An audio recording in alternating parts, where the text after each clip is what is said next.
Balitang panlalawigan naman po tayo sa Kabikulan, Comelec Camsur handa na sa pagpapatupad ng gun ban simula bukas. Yan naman ang balitang hatid ng aming kasama, si Grace Rufama-Simando ng Radyo ng Bayan, Naga. Magandang hapon sa iyo, Grace. Yes, Princess, magandang hapon. Ang ipapatupad ng Comelec, AFP at PNP bukas sa pagsisimula ng pagpapatupad ng election gun ban. Ipinahayag ngayon ni Camarines Sur spokesman Alex Marpuki na walang choke points, sa halip ay hanggang silip lang, pagbubukas ng bintana ng mga sasakyan at walang pagsasaliksik o pagsisiyasat ng mga kargamento. Bukas, September 28, ay formal ng umpisa ng election period hanggang November 12.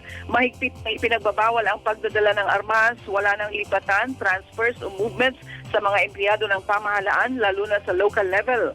Wala na rin munang pagpapatupad ng mga suspension sa mga LGU officials, pero ang ban sa pag-release ng mga public funds ay magsisimula pa sa October 18 to 26. Samantala, napakahigpit ng Comelec ngayon sa pagpapatupad ng no premature campaign policy. Hindi raw ibig sabihin na porke ang filing of COC ay October 11 to 17 ay pwede na rin makapangampanya ang mga kandidato. Ang sabi ng Comelec, October 18 pa ang opisyal na simula ng kampanya ng mga local candidates. Ang sinumang maagang kakampanya ay posibleng makulong, madiskwalipika at mawala ng karapatang bumoto. Radyo ng Bayan, Naga, Grace Rufama-Simando para sa Telebisyon ng Bayan.